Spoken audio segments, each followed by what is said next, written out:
Subscribe because it is free. The transmission ended with a flash of gold across the stars. 622 species had voted unanimous. The first intergalactic Olympics would proceed. The location, orbiting City Station Thras 9. The purpose, unity, spectacle, proof of evolution's greatness. What wasn't expected was Earth's inclusion. The humans, said Arch-Evaluator Virex of the Vurak Dominion, his 6 eyes narrowing in sync. They still burn fossil sludge and laugh when injured. They were granted Concord citizenship last cycle, replied the Zarnathi delegate, an undulating mass of energy restrained by a containment shell. Inclusion is law. There was silence, then scoffing. The Kelnari didn't even blink. They never did. They simply calculated. Probability of Homo sapiens placing in any event, 0.000000012%. Margin of error, statistically irrelevant. So humans were invited to compete, technically, but in every briefing, every hush transmission across a galactic net, they were little more than a curiosity, a comic relief act, a biological footnote. 2 days before the games, the Terran delegation docked at Thras 9 in a rust-stained diplomatic cruiser with a decal reading, asterisk, it's not much, but it's ours, asterisk. From the docking bay spilled the representatives of Earth, 42 athletes from every continent, shape, and hairstyle. One had green dreadlocks and wore a poncho. Another had a cybernetic leg fashioned from salvaged ship parts and covered in stickers. Kiss the cook. Eat, sleep, squat, repeat. I break for nothing. No formation. No ceremony. Just loud laughter, half-finished protein bars. Someone blaring music that no translator could fully render. Is this a militia? Whispered a Zarthic observer. Worse, replied a Vurak attendant. They're tourists. In the atrium, the assembled elite of the galaxy stood in pristine symmetry. Species evolved on high-gravity gas giants. Minds born in neural fields. Entities that existed in probability matrices. They gleamed in polished carapaces, robes made of light, living fractal armor. A human, perhaps 20, wearing flip-flops and aviators, yawned and said, Yo, is this where we sign in? The murmurs began, some hostile, some amused. The prevailing sense, this was going to be embarrassing for the humans. The opening ceremonies were a dazzling cascade of biology and precision. The Vurak assembled into a collective spiral, forming their species' sigil in real time. The Kelnari unfolded themselves into a lattice of refracted light. Even the methane-breathing Thoran detonated a micro-singularity in applause. Humanity's turn came. There was no light show, no fractals, just a sudden guitar riff as the humans marched out, shoulder to shoulder, in mismatched tracksuits, formal wear, and one in a full cosplay of some Earth superhero. They didn't so much march as vibe. Someone started clapping. Others followed. The humans laughed. One of them tossed confetti. Another tossed a banana. The camera caught a Vurak general muttering. We're witnessing the extinction of dignity. Then came the rules. 30 events. Physical, mental, social, environmental. Each race would field a subset of athletes per event. Judging would be impartial. Computed by the Central Consensus AI. For the humans, a thin woman with a shaved head and a heavy Russian accent stepped forward. She squinted into the cameras and said, Hope you brought snacks. This is going to be long. The next morning, bets circulated across the galaxy. Humans were 1,000 to 1 odds on winning any event. The most generous projection. They'd placed 10th in the environmental gauntlet out of sheer accident. But no one anticipated what happened in Event 1. The gravity gauntlet was a 12G endurance sprint, meant to showcase physiology adapted to crushing planetary forces. The Vurak dominated here. Born under 20G worlds, they could shrug off acceleration like an afterthought. The humans? Everyone expected liquefaction. Then Sergeant Makatravers, former Mars colonist and powerlifter, walked into the chamber, flexed her neck, and whispered, just like that drop pod run on Eros. She lasted 7 minutes. Not gracefully. She vomited twice, popped a blood vessel in her eye, and kept going. At the 8-minute mark, she collapsed in a pile of sweat, blood and sheer will. Her time placed her second. Second, the Zarnathi accused her of performance enhancement. Nope, said Maka as she drank from a bottle labeled pickle juice. Just trauma and spite. The comment section exploded. 2 events later in the Pain Labyrinth, a maze laced with neurodisruption pulses tuned to trigger maximum distress. A Kelnari glitched out mid-course. A Thorin attempted to ingest the walls, then quit in confusion. Private Anthony Gomez, age 19, walked through it while humming something called Baby Shark. He reached the center, poked at the final puzzle, and said, "Is that it?" "You didn't experience any pain?" asked the judges. "Felt like stepping on a Lego," he shrugged. Someone from the audience shrieked. "How?" asked the alien press. Humans explained that they had evolved in a world with glass shards, childbirth, migraines, mosquitoes, and the existence of Twitter. "We've built a tolerance," said Gomez. "Also, I bit my tongue like 8 times last week." This was relaxing by comparison. Then came the adaptation arena, a constantly shifting environment of random atmospheric, terrain, and gravitational conditions.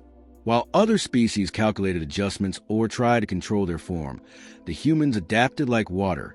One used duct tape to make a raft. Another built a crude shelter from thermal foil and socks. The final winner jury-rigged a breathing apparatus from bubble wrap and the bladder of a previous alien competitor, willingly donated, allegedly. The Vurak accused him of cheating again. A Kelnari asked, "How did you prepare for such variables?" The human team captain responded, "Ever been camping during a thunderstorm with your ex, 3 kids, no food, and a dying cell phone? This was easier." By the halfway mark of the Olympics, the scoreboard had shifted uncomfortably. Humans were in 4th place. Not first, not dominating.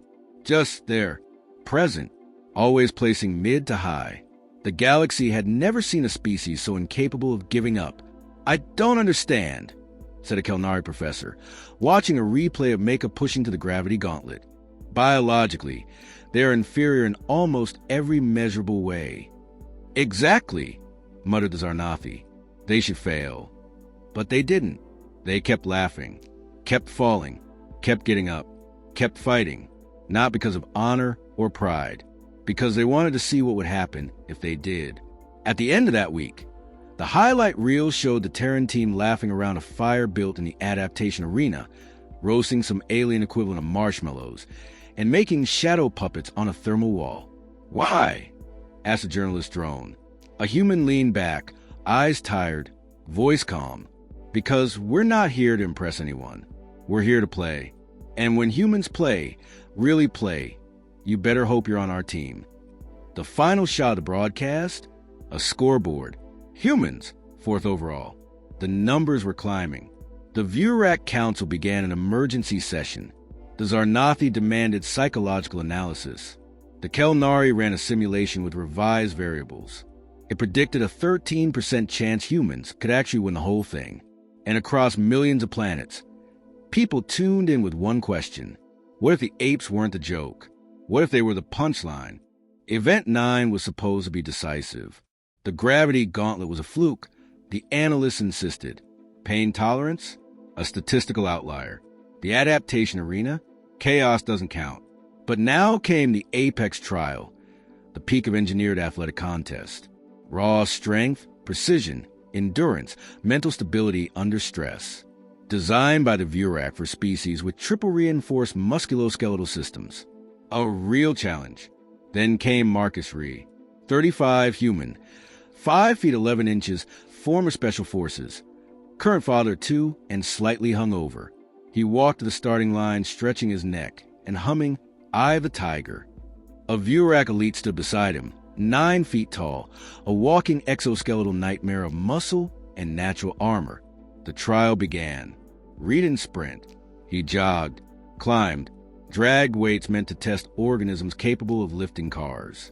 Sweat poured off him. His shoulder dislocated mid-obstacle. He reset on the run. The Vurak stumbled on the vertical ascent. Precision required control. The hive signal spiked. It cost him 7 seconds. Marcus Ree crossed the finish line screaming, not in triumph, in agony. Then he laughed. Medical bots rushed in. He waved them off. Third place. When questioned by the press, Reese said, "I trained for 2 years in a warehouse with no AC. Also, my youngest just got out of sleep regression. This was the first quiet moment I've had in weeks." The Vurak returned to their ship in silence. Then came Event 11, Hypoxia Descent. Competitors would be dropped from a high-atmosphere stratoship in a simulated oxygen-depleted environment. The goal? Land alive, conscious, and oriented. 3 teams withdrew instantly. It was deemed suicidal. Lieutenant Chandra Imani volunteered. Her vitals spiked mid-fall. Oxygen saturation dropped. She blacked out at 3,000 feet. Everyone assumed she'd be scraped off the terrain. She didn't just wake mid-fall. She adjusted her posture, deployed the emergency glide wing at the last second, landed, rolled, and stood upright. "Status?" the judges asked. "Need a nap and a beer," she said. "But I'm golden." Second place. "What's driving them?" a Zarthic philosopher asked. "They have no biological edge." "It's not biology," said the Zarnathi. "It's spite and caffeine." Event 14, Reflex Blitz. A speed reaction test where lights, sounds, and microattacks triggered in random order. Designed for species with hyperneural processing. Humans scored low in the trials.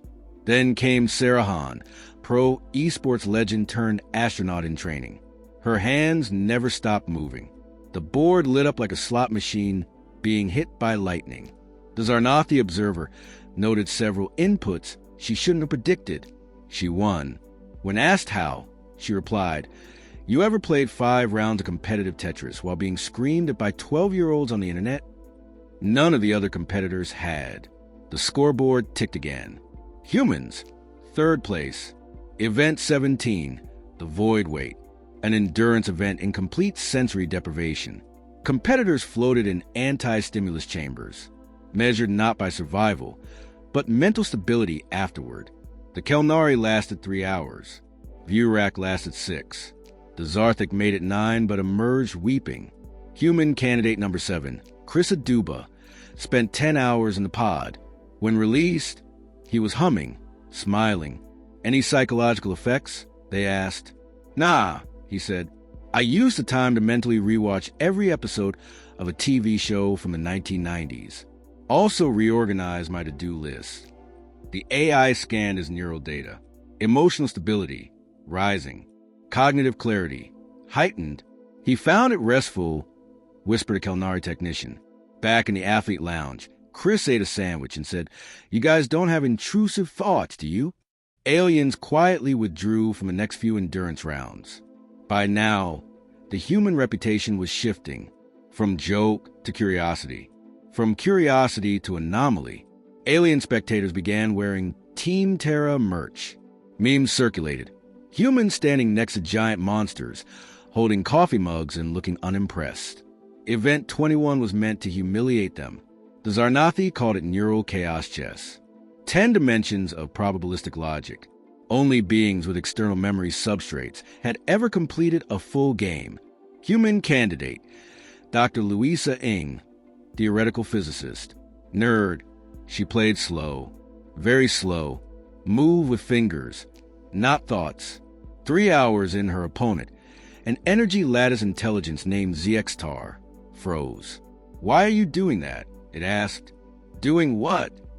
"You're introducing narrative causality into a math problem." Dr. Ng blinked. "Oh, right. I'm storytelling the game in my head. Helps me remember patterns."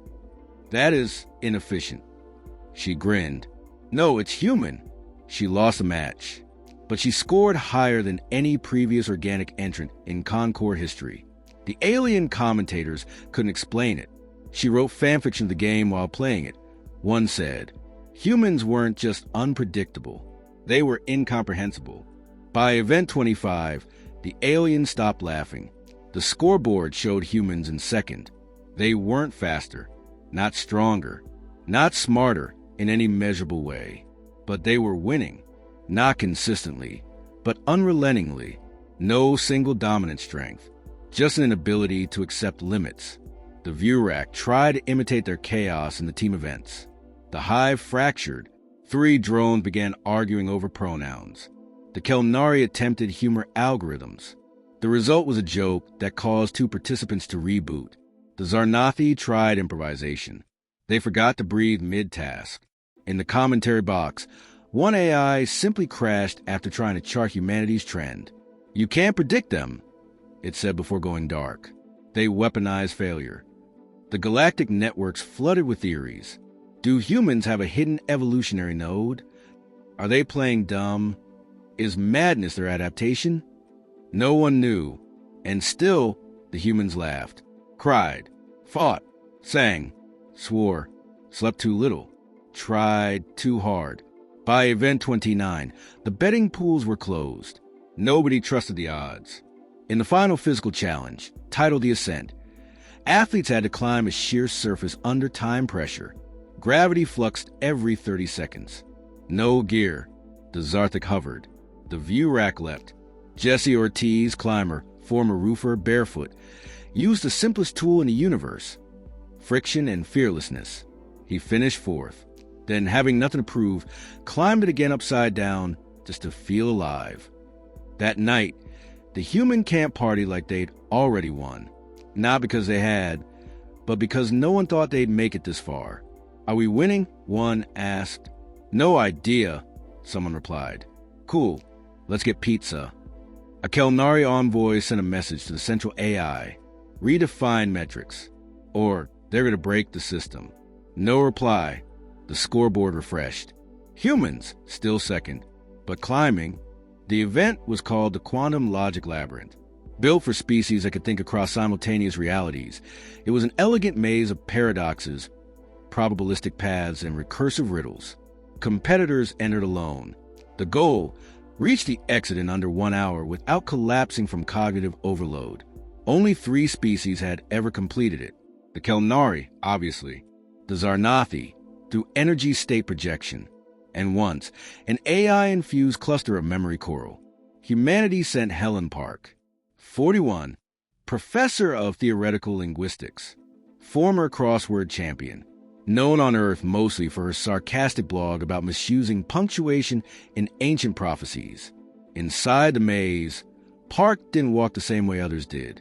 She talked to herself, quoted Shakespeare, sang pop songs under her breath. At one point, presented with a logic gate that devoured previous answers, she wrote on the screen, "I deny your premise." It opened. At another, the labyrinth attempted to trap her in a feedback loop. She rolled her eyes, muttered, "Oh, please, I teach first-year philosophy," and wrote an arrow labeled this way to existential dread. The maze glitched. She made it through in 58 minutes. 5th place. One of the Kelnari tried to argue that humans shouldn't be rewarded for irreverent cognition. The AI judges responded. Result: verified. Method: unorthodox, but effective. Event 33 was a cultural memory archive. Competitors were presented with hundreds of new stimuli: sounds, colors, textures, microliteratures, scents, symphonic thought structures. The goal? Identify, sort, and recall associations perfectly. The Zarnathi's entire memory matrix shone like a burning sun. Humans sent Darius Patel, librarian, part-time DJ. Once won a trivia night in a pub by reciting every Pokemon in alphabetical order backward. He sorted everything, but not by taxonomy or logic, by vibe. This color feels like Sunday hangovers. This scent smells like that one ex who stole my vinyl. This alien poem, that's giving major, I'm fine energy. He didn't win, but he remembered everything. Flawlessly. How? Asked the Zarnathi adjudicator. Associative chaos, he shrugged. Also, I made a playlist in my head. Event 35, the Coalition Simulation War. 30 teams entered a virtual galaxy simulation. The objective? Build alliances, gather resources, dominate space diplomatically or militarily. The Kelnari formed alliances instantly. The Vurak crushed 2 minor species within seconds. The Zarnathi constructed a diplomatic echo chamber so intricate that they achieved internal peace within 10 minutes. Humans refused all alliances. Their representative, Captain Adriana Moore, sat back, sipped coffee, and muttered, "Let's see how dumb they think we are." By turn 5, she feigned incompetence. Her trade routes collapsed. Her ships wandered into enemy territory. She sent garbled diplomatic messages like, "Oops, wrong button, LOL." Everyone assumed she was losing. Then she flipped. Over 2 turns, she weaponized a backdoor mechanic the developers never expected anyone to notice by manipulating fluctuating treaties into recursive obligations, forcing 3 superpowers into conflict with each other. While they burned each other down, she collected all relics, achieved galactic dominance, and triggered a secret peace through absurdity ending. Everyone else rage quit. "What was that?" a Zarnathi diplomat asked. "Reverse Uno with extra salt," Moore said. Event 37, Multilingual Expression Exchange. Aliens use mind links, quantum semantics, emotion chords. Human representative, Devin Michaels. Poet, spoke 4 languages badly. They gave him the opening statement. Expressed a feeling of cosmic longing in a universally understandable form. He told a story about Earth, about watching satellites blink over deserts at night, about dogs barking at thunder, about lost lovers, missed chances, and the smell of books. No direct translation, no formal structure, but 2 Vurak cried, a Kelnari trembled, a Zarnathi shell dimmed and then pulse blew, their word for silence, awe and grief combined. "What linguistic method did you use?" asked the judges. "I just spoke human." Event 39, Improvisation Duel. Each competitor faced a chaotic scenario involving social, environmental, and political unknowns. No prep time, no script. The Zarthic deployed a perfect procedural model. The Vurak followed instinctive dominance patterns. The Kelnari froze. Human, Janet Rowe, age 58, former high school drama teacher from Kentucky. She walked into the simulation, saw a simulated alien council in crisis, and immediately began with, "Okay, who forgot the birthday cake?" The simulation spiraled. Delegates began arguing, yelling, collapsing. "Rowe," she cracked jokes, diffused tension, used fake tears. At one point, she hosted an impromptu karaoke contest. By the end, the simulation judged a conflict, resolved through nonlinear rapport-based disarmament. "What the hell was that?" the AI judge asked. "Tuesday in a school staff meeting," she replied. Humans didn't win every mental challenge, but they won the ones no one else even knew were winnable. The Zarnathi began to hold meetings. Secret ones. We need to know how they think. It's not chaos. It looks like chaos, but it's something else. The Vurak suspected a shared neural sublayer. Perhaps humans had a distributed madness advantage. The Kelnari just updated their threat index. Commentators stopped trying to explain. Instead, they just started asking one question. What are they going to do next? Event 40 was optional, a test of raw problem solving under public scrutiny. It wasn't even scored. Humans volunteered. A 10-year-old girl named Melody from Earth's junior delegation stepped forward. The challenge: predict a shifting sequence of numbers tied to galactic harmonic vibrations. Everyone watched as she scribbled on her tablet. Her answer: "You're thinking too hard. It's Fibonacci with trauma." The judges reviewed. It wasn't correct in a mathematical sense, but her answer predicted the pattern change before it happened. "Explain," the Zarnathi asked. "I just got a feeling," Melody said. "Also, my cat walked across my keyboard, and it looked like that." The judges stared. The AI paused. Answer acceptable. The video of her went viral. Instantly, commenters across the galaxy coined a new phrase: human intuition. Equal parts guessed defiance and impossible luck. By the end of the 3rd week, humans held 2nd place in the standings.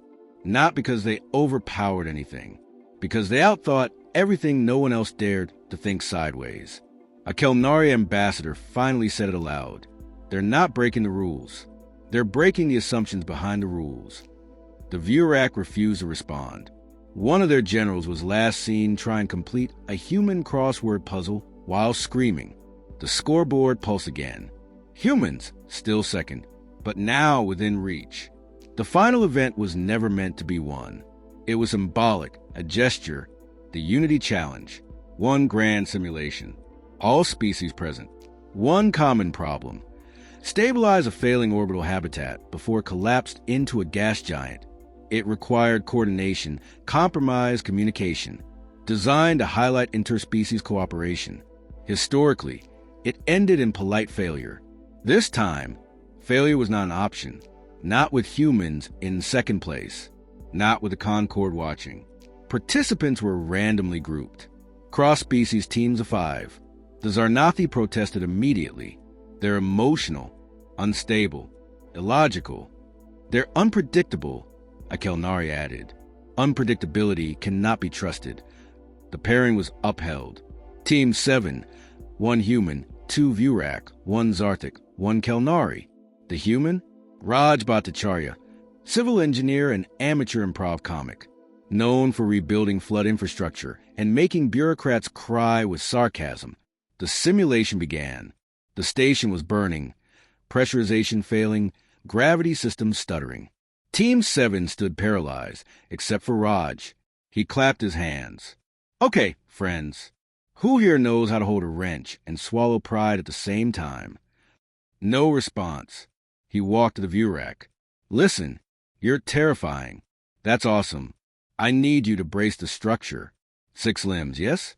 Good. I envy you. To the Kelnari, calculate integrity loss and reroute power.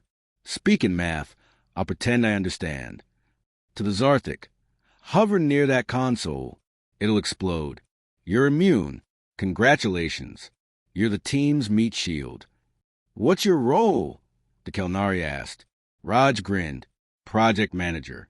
Translation, I yell at things until they work. The aliens obeyed, not because of authority, because he gave them purpose. While other teams squabbled over precedence, Raj's team moved, improvised, failed, adjusted. He shouted, We're not failing, just collecting data in the dumbest way possible. A view rack let out something between a growl and a laugh. At minute 23, Team 7 rerouted the habitat's power. At minute 35, they sealed the breaches.